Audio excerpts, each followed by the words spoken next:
So welcome back to another Game Stuff episode, and these are a few of the games and a few of the movies and things like that and books that I bought over the last few months, and I just thought I'd show you guys today. Now, it's the calm before the storm, which is wonderful. September, October this month is going to be flooded with releases. It's going to be a crazy time for video games. I'm really not looking forward to October and September. There's so much VR stuff coming out. There's so much Final Fantasy 15 is coming out. Those few months are going to get nuts. So I thought I'd just take you through some of the games I've been playing lately.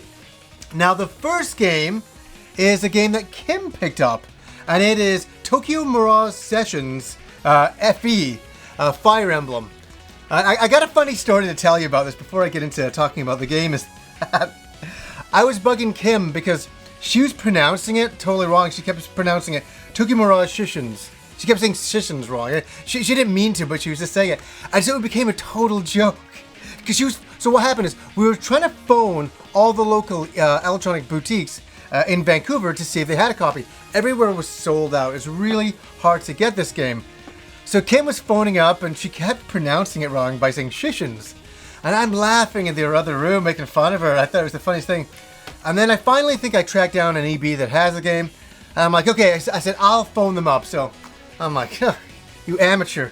And I pick up the phone and they're like, hey, EB here, can I give you this? Offer you this? Can I give you this? Can I offer you this? I was like, do you guys have Tokyo Mirage Shishions? And I totally said it the way Kim was saying it. And he's like, what? I'm like, Sessions, do you guys have that? And it was funny. Kim just started bursting out in laughter in the other room, just laughing at me. Because that's what I get. I deserve that. I really did. So we went and picked up the game and we started to play it. What are my first thoughts about this game? What do I think about it? So originally it was going to be called Shin Megami X Fire Emblem. So it was going to be a lot more of that kind of universe, where they've toned it down a lot and now it's a little bit more just Atlas fanfare in general. It feels very much like a Persona game, which is a great thing, but with kind of Fire Emblem designs. I think originally they wanted it to be a much more Fire Emblem game, but through the entire design process on this game, it kept changing and changing. And I don't know if you guys remember when I was originally seeing all these Nintendo Directs and they kept showing this game in the past, I was so confused. I'm like, what is this? And people are like, come on, it's Shin Megami Fire Emblem. And then they'd be like, no, it's Tokyo Mirage Sessions. And I'm like, is this an idle game? What is going on? And so here's my thing on it. I think it's a beautiful looking game, great anime looking graphics, combat, intuitive, easy, fun to get into. The dungeons are a little bit more interactive than Persona, a lot more fun. Upgrading your characters is quite easy. So I like the game. I do like the game, but Kim loves the game. I'm surprised how much she likes it. I walked in the other room the other night and I said, what would you give this game out of 10? She's like, a 9. I'm like, really? I said, what do you like so much? She's like, I just like how the characters look. They look so, fantastic. I like the world setting. I like the whole idol singer thing. And that's something I want to say as well. The animation in this game, oh my god, it's not cheap animation by any means. There's been a lot of money put into this, but yeah, Kim has been really taken back by it. She loves the dungeons like I do as well, and she just keeps talking about how much she likes the combat. I guess a little bit of the downside is there's a bit of loading. That's the thing that kind of takes you out. You're running around, you get into combat, and then it just kind of, you see all your characters and you're waiting. You're waiting, and then that breaks and then you get into combat, all your characters set up, and now you're ready to do your attacks, but I can't complain. It's a lot of fun, and yeah, there was a few games where like, are we gonna do Tokyo Mirage Sessions, or are we gonna do Star Ocean? And we were on the fence about it. We decided to go with Tokyo Mirage Sessions because we want to go through the game and finish the game. That's the thing that we're trying to do with video games. It's not just buy a lot. We're trying to finish them and get through them. So we're like, okay, we'll just go with this one. And I think it's been a good choice so far. So far, I recommend it. It's very idol singer-ish. It's very Japanese. Knowing that going in, do a little bit of research about it to see if it's the type of game for you. Now, the game that me and Kim just did a Let's Play of, Well, I've been waiting for this game for 3 months. So I ordered it on PlayAsia. It is Dead or Alive Extreme 3. I ordered it on PlayAsia. I kept waiting for it to arrive, And I was talking to other friends of mine in Canada, and they're like, yeah, I've got my copy. And then a month would go by, and I sent them an email. They're like, oh, it's been sent. It's en route. And I check, and it'd be like, it's en route. That's all it would say, though. I'm like, okay. So then 2 months would go by, and I say, okay, guys, this is like past a joke. They're like, oh, no, it's gone to your post office. Go down to your post office and talk to them. I'm like, okay, go down to my post office. No, we don't have anything like this. We don't even know what this is that they're asking you to look for. This is, they didn't understand the stuff that they were asking me to show them. I'm like, no, if something's here, we call you. That's just how it works. So I go back and I finally got pissed. I'm like, listen, it's not there. Can I just get another copy of the game? Honestly, I'm not trying to con you guys. I don't have it. It's not here. Okay, we're putting a research team onto it. I'm like, there doesn't need to be a research team. It never got sent to me to begin with. So it kept going on, and then all of a sudden, after 3 months, it just showed up. And I'll be honest with you, I was very deflated. I wanted to do a Let's Play with Kim when the game originally came out, when it was kind of, when it was hot off the presses. And over time, I became more lukewarm on it, more deflated about it. And then we played it, and you know what? It's exactly every single thing I expected. Mini games, the volleyball game, a lot of giving characters presents. That's mostly what it is. It's buying, little outfits for your characters and giving them presents. That's really all it comes down to. I don't know why I was hoping for a little bit more. I must be crazy to expect more from DOA Extreme Volleyball. Like, really, what was I expecting? I don't know. Some of the other mini games, like climbing a mountain, were okay. It's not a bad game, but it's what you expect. But I guess the only thing that does kind of excite me in the future is Dead or Alive Extreme VR. What the hell are they going to do with that? What would that even be like? Will that be like weird? Will that be surreal? Like you're in this kind of like, I don't know, you'd be in their bedrooms with them. So yes, a must-get game. Okay, a game that I made an entire video about called Odin Sphere Rocks. It's a remake of the PlayStation 2 version. It is a gorgeous game. The gameplay is a lot of fun. A lot of different characters to play with. A lot of different styles of characters to play with. The storyline is interesting. All the characters interact with each other in this overall big story. You get to know everybody. You get to know their backstories. And their backstories are interesting. A lot of the characters are like, oh, so they're related to this person with this way, and they're all interacting and intertwining with the story. That is good. That is really good. I like this game a lot. I think it's wonderful. The only downside is it got really repetitive near the end. I mean, there's sometimes near the end I was like, I can't do this anymore. I can't do the same dungeon anymore. But I kept going because I really enjoyed the experience. So I'm not knocking it for that, but no, going in, if you're on the fence about Odin Sphere, it gets very repetitive later on. You'll do the same thing over and over and over, but that's like a lot of video games, so I don't know, just something to be cautious about. Alright, something I've wanted to do for a long time, and that is to talk about a couple of books that were sent to me a long time ago, and I feel really bad because these are unbelievable. I don't, on this show, talk about stuff that I don't like, pretty much, I'll bitch about things here and there, but there's some things like this that when I rant about, I really am in love with. There's a lot of reasons here. Let's start off with this. Hardcore Gaming 101 presents the 200 best video games of all time.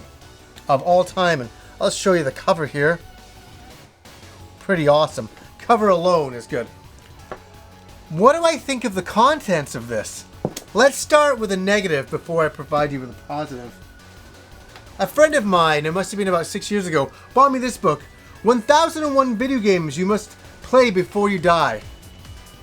And I read it. It's quite a thick book. I wasn't buying what they were selling. I was like, do these guys even play video games? Like, it was so generic, a lot of it. It wasn't really hardcore fans. I'm sure hardcore fans wrote it, but I wasn't feeling it. I wasn't feeling it. I picked up this book and I was like, did I write this book? That's why I strongly stand behind this book.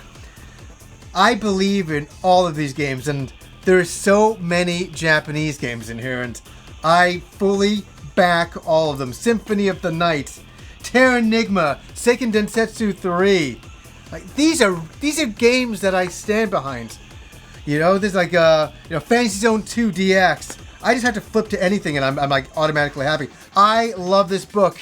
And guess what it's got in it? Phantasy Star. You damn right it better be in there. And it is. And this covers for real fanatics, and I'll call us fanatics, not hardcore. For real fanatics for video games, this is the book for you. And it's a beautiful looking book. Every page has screenshots and a wonderful write-up on every game. And this is the kind of book that if you want to learn about video games, you buy this book, you read through it, you're like, oh, I haven't played this game, and you read a little bit of what the author is writing about it, and you're like, yeah, I buy this. And let me say, this is by the creator of the website Hardcore Gaming 101. Have you guys ever been to that website? Please, after you finish watching this video, go to Hardcore Gaming 101 and check out the website. You'll get a really good idea about the person who wrote this. Kurt Kalata and all the contributors that wrote all the articles in here, fantastic job. I commend you guys. I sat and read through quite a lot of this, and I agreed with you. So high recommendation for this. You can get it on Amazon. Look it up. The 200 Best Video Games of All Time by Hardcore Gaming 101. And speaking of from Hardcore Gaming 101, there's a great book. Here's the original book that I got. The Untold History of Japanese Game Developers. Do you remember I plugged this a long time ago? This is my kind of book. The Untold History of Japanese Game Developers by John Stepanek. John Stepanek. I said your name completely correct. And the original book was a beautiful book. Look at this tomb, man.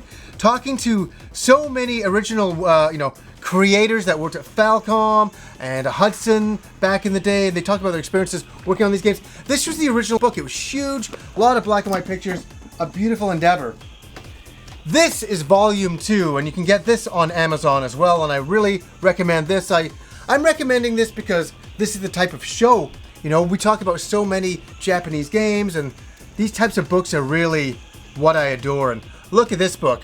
This has so many color pictures now, and so many pictures from when they were working on games, and this is a treasure trove. Like, look at this. Here's a little bit of the Wonder Boy stuff going on in here.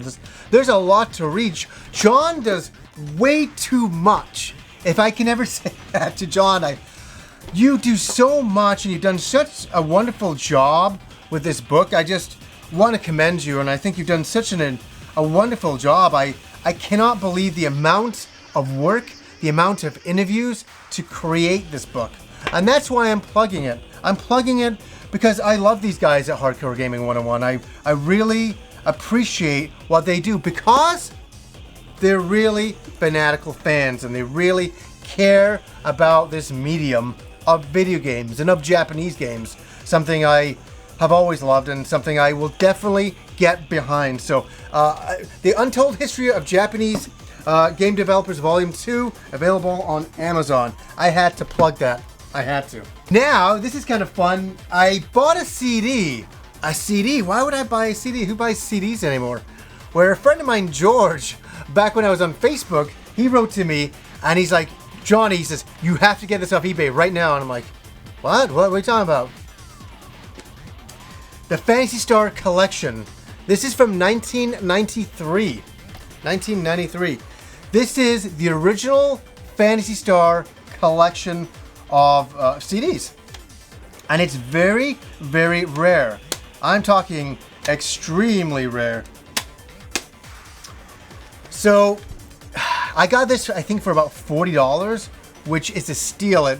usually goes for over $100. And this is one for the Phantasy Star collection. I'm such a fan, obviously, as you know, of Phantasy Star. And it was one of those things that I always used to see in people's collections, and I was like, wow, that's really rare. That's interesting to have that. And I was like, yeah, I'll probably never be able to find it for cheap. So when my friend George is like, you got to go get it, I'm like, oh, yeah, I'll probably. He's like, no, you have to get it now. That price doesn't exist.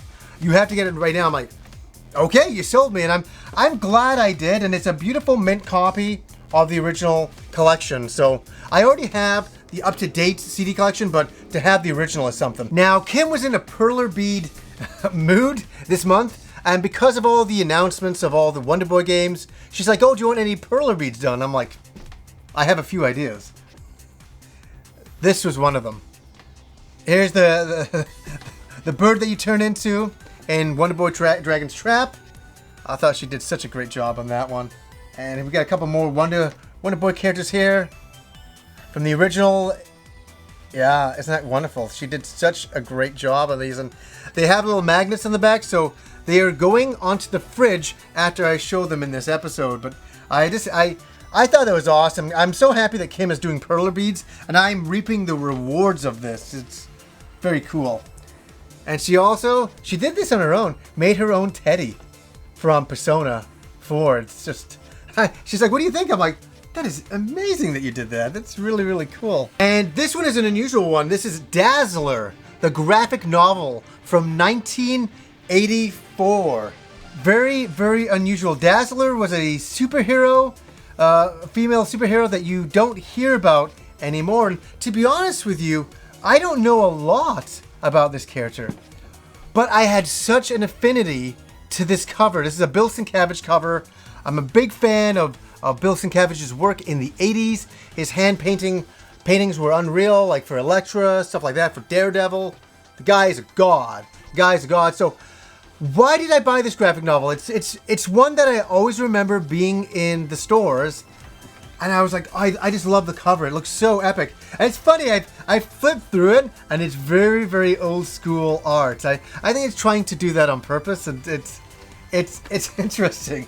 But it's called Dazzler the movie, this graphic novel. But I have an episode coming up that will explain why I bought this graphic novel. And I don't want to ruin it for the episode. It's pure coincidences that all collide in this episode I do. And it's really bizarre, and I'll save that for the future. I'll just say this. The episode is called Mr. Shimizu. And it's coming up really soon. So I want you guys to see it here. You're like, oh, okay, yeah. It'll all come together why I bought this in the future. Even I'd forgotten why I bought it. So we'll just end up with a couple of movies. I bought this. I had to buy this from the Paizo website. It is The Gamers, Darkness Rising. And I have a lot of affection for this movie. Back in 2008, I quit smoking. I was sitting on an evening and I was like, what am I going to do with my time? Because I have so much time on my hands. And I got onto YouTube and I started doing searches. And YouTube was not flooded with the amount of stuff that it is now. YouTube is flooded. You type in Dungeons and Dragons now, you get so much stuff. Typing in Dungeons and Dragons back then, you got some very, very special, fanatical, hardcore fans that had put together a lot of things. One of them was a feature-length movie that these fans had gone together and created called The Darkness Rising. And it's about a group of friends and how they're trying to conquer this Dungeons and Dragons scenario. And it's about their friendships outside of there and how it all affects them personally. And it's fun. It's one of those movies you watch and you love it because of how much effort they put in.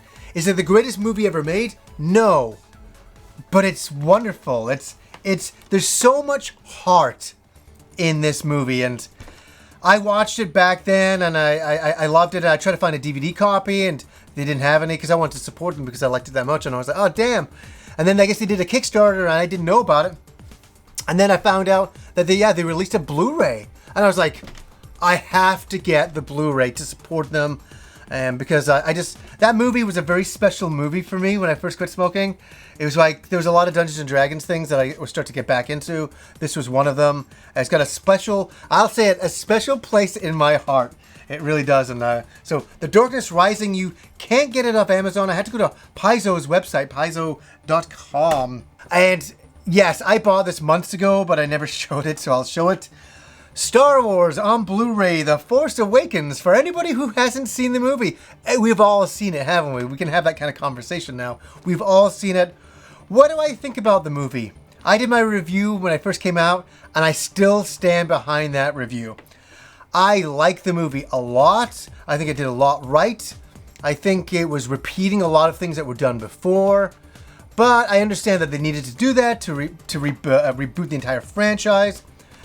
I like it. I love the ending of this movie when they go to see Luke Skywalker. It is awesome. I don't know, that moment in the movie is just so epic, you know, when she takes the falcon off and lands. I always think about that scene when I think about this movie now. What am I most excited about? I'm most excited about Episode 8. I think Episode 8 will really show what the new Star Wars is really about. Because it can't be a reboot again. It has to do something fresh. It has to do something original. And I just know that Lawrence Kasdan, who wrote all the rest of the, a lot of the other, all the great Star Wars movies, he said, man, the next one's going to be a weird one. And we got Rian Johnson directing it. I got big high hopes for him. He's a very artistic filmmaker.